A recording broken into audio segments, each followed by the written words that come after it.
What's going on, everybody? Supernub796 and welcome to another top 10 list. Today we're talking about our top 10 second gen Pokemon. You saw last week's, you saw that we did Gen 1, so this week we're going to do Gen 2, my top 10. Again, these are all opinion based, these aren't facts or anything. If you guys have your own top 10 list, let me know down in the comments. But without any further ado, let's get into it. Number 10 on the list, we have Suicune. Now, of course, with every set of regions, you have the three main legendaries. Not main, but you know what I mean. You have the birds in Gen 1, the Reggies in Gen 3, the dogs in Gen 2. My favorite of the dogs is, or one of my favorite of the dogs anyway, is Suicune. Suicune is arguably one of the better of them, but there are ones that I like more, and you'll probably see it later on in this video. But he was in Pokemon Forever, and it showed, you know, a strong Pokemon, able to do a lot of cool things, while at the same time being able to see, like, graceful and elegant. Kind of a good mix of the two.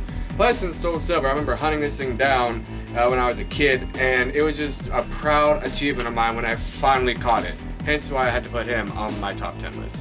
At number 9, we have Umbreon. Now, again, I'm a big fan of the evolutions, and with Gen 2, we got two of them. Espeon and Umbreon. And my favorite of two is Umbreon. I liked it so much, in fact, I had to put it in my top 10 list. Because, I mean, look at him. He looks devious, at the same time he looks cool and adorable. It's just a well-balanced mix of all of them. And I remember using one in a Nuzlocke before, and it owned house. I mean, it was so cool. The moveset was pretty decent. I mean, it's not high up on the top 10 list, but I had to put it here somewhere. Number 8 on the list is Crobat. Crobat's on the list because, again, he's an evolution of Golbat, which really needed to happen. Golbat is obviously the evolved form of Zubat, but I didn't really like the design. Crobat is a mon that needed to happen for the Zubat line. It needed to. You couldn't just stop it at Golbat. And in Nuzlocke, this thing follows me like the plague.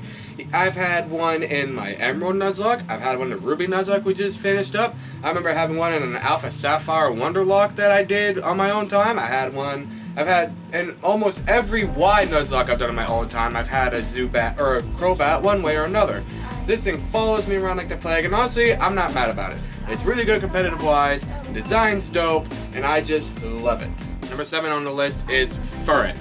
Furret is, you can see it and be like, oh, this thing's small and dainty, why would you want it? In reality, Furret is like, I think, 7 feet long. Imagine riding this thing into battle. You think, I'm gonna ride a Tyranitar into battle, I'm gonna ride a Charizard into battle. Charizard is barely under 5 feet tall. This thing is 7 feet long. 7 feet long. It's not like, you know, oh, it's this big around. This thing is huge.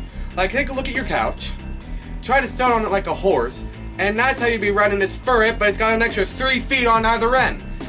I just love the idea of riding this thing so much that it is now on my top 10 list. I kid you not. I've read the Pokédex entry, and I was pretty much on the floor dying at this point. At number 6, we have Tyranitar. You cannot tell me, and I mean it when I say, you cannot tell me this Pokemon doesn't look dope. It looks incredible. The Mega Evolution I'll give you is a lot better, but this Pokemon looks so dope. Literally, look at him. He's Godzilla. He is Godzilla. How many times can I say it? I never actually used one in a Pokemon game before, but I remember seeing people use them in like Nuzlocke. I remember seeing them in the anime, and one scene I particularly remember is whenever it was James pretending to be Professor Oak, and then Professor Oak came out, and it was a Tyranitar just stomping everywhere, destroying everything, and blew James away, and then Professor Oak came and was like, yeah, he's got a splinter. There we go, took it out, he's all better now, now he's adorable. He's one of the few Pokemon that I personally believe can look badass and adorable all at the same time. I adore this Pokemon. It's not my top 5, but I adore this Pokemon. Coming in at number 5 is Meganium. The reason I like Meganium is because nobody else does. I don't understand why nobody likes Meganium. Granted, it's not the best starter. I'm not saying that by any means. But it's still a pretty good Pokemon. It's got a decent bulk. It hits kind of hard. I mean, it's not the best competitive-wise, but I mean, he looks super cool. And it's just, I don't know. I like him. He's the underdog of the 3 Johto starters. He's the underdog in any starter, period. I don't think I've ever seen someone who has Meganium in their top 5 starters. But I mean, I like him. Like I said, he's the underdog of the starters, and I guess you could say I feel bad for him, so that's why he's up here. But anyway, I've used one before, Nuzlocke and Let's Plays, and I like him. I'm using him in my Silver playthrough, but he's a cool Pokemon. He's a good dude. I like him. Number 4, we have Feraligatr. Now, like I said, Meganium isn't the best of the Johto starters. This one is. Feraligatr is my boy. I remember using Typhlosion in my first Silver playthrough, and then years later, I transferred all the Pokemon over up to, I think it was my X and Y copy, or I still have them anyway, at least in the Pokebank. And I remember using Feraligatr for my second playthrough, and it was incredibly fun to use. I almost soft reset it for a shiny one of these, because this shiny's dope as well. But I wound up just playing through the game with him. He has a pretty good move pull. I don't think he's got some decent bulk to him. He hits kind of hard. But, I mean, look at him. He is a freaking alligator that's... I don't know how to explain it other than he looks super dope and prehistoric. I love this thing with a freaking passion. Number 3 on the list is Steelix. Again, Steelix is one of those Pokemon evolutions that needed to happen. You're telling me that Onix, a giant rock snake, has the exact same attack stat as an Oddish. Granted, it's defensively bulky, but has the exact same attack stat as an Oddish. That's not gonna work. I mean, it's not like, oh, they nerfed it whenever Steelix came out. No, it's always had an attack stat of an Oddish. Steelix looks super dope. It fixed the attack problem. I think upon evolution, he learns every Fang move except Poison Fang, if I'm not mistaken. He looks, I mean, even his Mega looks super dope. It's not the best looking, but he looks super dope. And I think at this point, Steel type was introduced, so it makes sense that Onix would Rock type would evolve into Steelix, a Steel type.